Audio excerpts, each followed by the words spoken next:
What's up, everybody? Matt Malatesta, Jackson DePasquale. We have come up with a name, finally, of this podcast called On My Whistle. Yes, it's collaborative effort, amazing name. Matt Malatesta again, Jackson DePasquale in the back end. We got Bradley Collier working the cameras and producing as well. Alex Hinson, there he is. Okay, so here we go. Good week last week, not a lot of movement. Literally in our rankings, 3 teams dropped out, 3 teams came in. That was it in 6A. 5A, huge game. Of course, Iowa Colony falls to Randall. Randall is that team. They are that team. They're loaded. The running back's amazing. The defense is amazing. The coaching staff is amazing. They're going all the way. So, okay, Jackson, what other storylines did you see coming out of last week?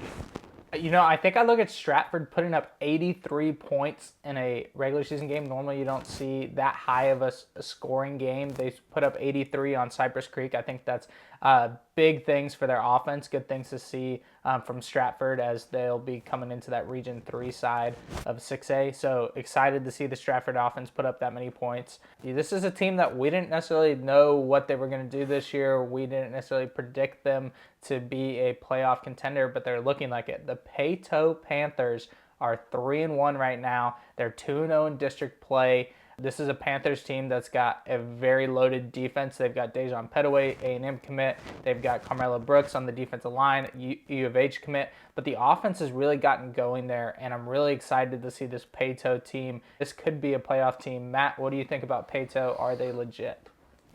I don't know. They won a state championship a couple years back when they were 5A. Then, boom, drama hits. Complete drama as they had to hire a new coach because their head coach went to Pearland. So that was something else. But maybe they're back on track. The problem with KDISD is they're so chopped up. There's just so many schools. Can they go long term? Possibly. They have done it before. They have won a state championship, which is very hard to do. They did it at the 5A level before they moved to 6. And they were a big 5A. They were really a 6A team at that time. But we got to look and see who they played and who they're going to play. The KDISD district is not super hard, except you got 2 teams at the top. You got Katy and you got Jordan. And then everything else is a crapshoot. So maybe they slide in there. They probably will make the postseason, so that'll be great for them and get that school back on track. Todd Rankin, bro, what you doing scoring 83 points on a team? That is rude, Todd Rankin. I know I love Todd Rankin, but no, that's kind of hilarious that they do score 83, and I get it. Their offense is dynamic. They got a really good quarterback that nobody really talks about. Not a recruited guy, very undersized, but man, he just knows that offense. And they can put up some points, and they're going to be dangerous, especially, I'm sure they're going to go small in 6A. I think they're kind of a dangerous team, and they went, I think, 3 rounds deep in the playoffs last year. So let's go. Rankin's just getting warmed up with the passing and the running and the scoring, and it makes for a long game when you score 83 points. That's a lot of points. Okay, so continue on. We're talking about Lake Creek. We did mention Randall. Yeah, so Randall, talking about Randall, I mean, they are a state, they're not state potential contenders. They are a state contender right now. They are in Region 3. Most of the teams that they'll play in the Region 3 playoffs will be teams that they've already beaten in district, like Iowa Colony and Fort Bend Marshall. And I don't see anyone stopping this offense and what they're able to do running the ball. They are just going to run the ball at you all game long, and then when you're not expecting it, they'll go a little play action off the top of it. They'll do a lot of cool things with Keelan Sweeney at quarterback. They have moved him there to be more dynamic in the run game, do a lot of read option type of things. And I think it adds a different level to this offense when you're not only having to key on Landon Williams-Callis, who is spectacular, top running back in his class. When you have Keelan back there to be able to run this offense as well and be able to run the ball, use his legs, I think this offense is primed for a deep playoff run. And this is also a Randall defense that is really good. The defensive front for Randall last week against Iowa Conley was consistently in the backfield, giving Carson White, 2027 quarterback, a ton of fits just back there with the pressure he was getting. Chase Sims on the defensive line is a monster. Not necessarily overly big or overly powering, but just kind of he just has a way about him of getting into the backfield. Reminds me a lot of Albert Regis, who played for LaPorte a few years ago. Just consistent in the run game and then being able to get there in the passing game. I think this is a Randall team that is definitely, in my opinion, state bound this year. They play really great complementary football. On offense, the only concern I have is they're not dynamic throwing the ball at all. And they got some receivers, but you cannot run the ball the entire game and expect to win. You are going to have 3rd and 8s. You're going to have 3rd and 12s. And you're coming off the field because you cannot throw the ball not you can't throw it well, but you're kind of holding your breath when they go back in the pocket to throw. But complementary football means they're amazing on offense. Their offense and defense work well together, picking each other up. And then their special teams, amazing. Guy kicked a 52-yard field goal in high school. So they can kind of do it all. Lake Creek, they got off to a slow start this season. They go to P&G, Port Neches Groves. If you've ever been there, it is completely, they shut the town down, the lights off. They love their football. They won a state championship last year. What they do is very unique as it relates to a community. It is Friday Night Lights in real life. I was impressed that Lake Creek went there and held their own. Lake Creek is completely banged up. Their receivers are banged up. They've had to play a bunch of different receivers. They've got a really solid running back, Tay Byers, and they got a really good quarterback in Eli Marcos, but they're starting to maybe catch their stride. Even in a loss, I think they won because they proved to themselves that they go across town, play a very tough team, which is a state defending champ, and really, really put up some points. The offense did well. Their defense needs a little work. But I was impressed by what they did on the road. Yeah, I think that's the biggest takeaway. You're playing it at P&G, which anyone that will tell you that has been to a P&G game at their place is crazy to experience that many fans, that whole community's there. So I think to go there and only lose by 6 points, especially when this is a team you played last year and you maybe struggle a little bit, had to come back in that game. When you're in this game, you lose by 6 points. This is what helps prepare you for when you get to the playoffs and then you're in those close games. You know now the adjustments you need to make offensively, defensively, whatever it may be. But it's kind of a confidence booster that, hey, we just hung in there in an away game where we had to drive probably about an hour and 30 minutes on a bus to get there. We lost by 6 points. We can do this. We can beat them. And they could play each other in the playoffs in the regional final based off of how Region 2 is working now. So I think this Lake Creek team, it is a win in some ways and maybe a confidence and momentum booster to flip the script on the rest of the season. I expect them to win out the rest of district play.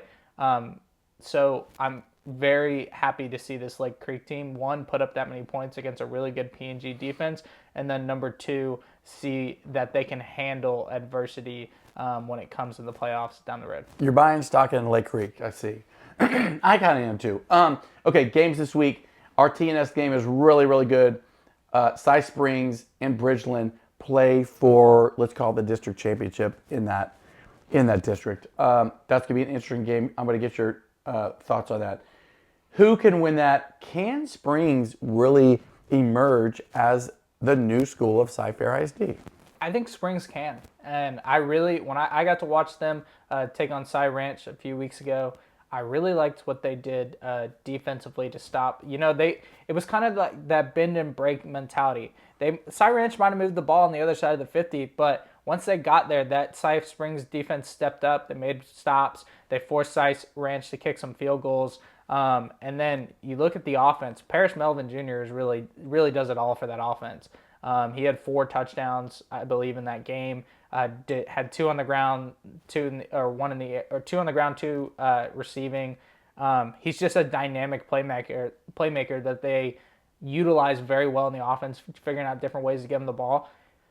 I'm interested to see who else can step up though in that offense, because at some point And I think Bridgeland could be the test here. They're going to try to take him out of the game in the sense of make sure that he's not the guy that beats them in that game. Who's going to step up? I think the two twin wide receivers, two brothers, I think they're two guys to watch out for. Both of them are 6'1", 6'2" on the outside.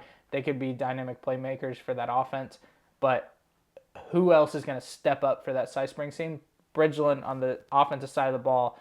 Can you run the ball and dominate the line of scrimmage with your two offensive linemen? You know, they took a tough loss early in the year, but I'm expecting this to be a really, really good game, a really good battle. I agree. Bridgeland can make a statement. They're so big up front, they could dominate this game, and they could ball control this game, and don't give them the ball. And, like you said, take Melvin out of it. Coach Madison, Lonnie Madison, great coach, and I think he's going to do just that. Can his guys do it? I think they can. I think Bridgeland wins this game. The heavyweight battle this week, of course, is Summer Creek and Atascocita. I think they're sold out. I think the media is like really jazzed for this game. Atascocita is loaded, and they have been the story of the year. Honestly, they've been the story of the year this year. Summer Creek was the story of last year because they came out of nowhere, kind of. Kenny Harrison, the coach there, does a great job. They come out and reach the, go deep into the playoffs and reach the state championship game. That's unheard of for them. So now it's a collision course of superpowers in the same district. Yeah, I think that this game is going to be a big-time matchup. I will be there on Friday to cover that game. Be sure to stay tuned on @VYPE on Twitter/X. I think this is a big game for both teams to see where you're at. Summer Creek has beaten Shadow Creek. They've gotten a couple other big wins. You look at this Atascocita team, they've beaten Westlake, Lamar, Katy, and I forgot who they played last week, but CE King, and they dominated them. So what is this game going to look like? I'm excited to watch Carday Mack and Torrey Blaylock in the backfield and see what they're able to do as that kind of 1-2 punch. Offensively for Summer Creek, can you get points like you have been the past few weeks against this Atascocita defense? Blake Thomas, the quarterback, does a great job managing that offense. I'm excited to see how he's grown this year, now being a senior. And then Chad Woodfork and Tank on the inside, both committed D1 players. Can y'all stop this Atascocita run game? I think it's going to be an exciting physical matchup between both teams, and I'm excited to see this game.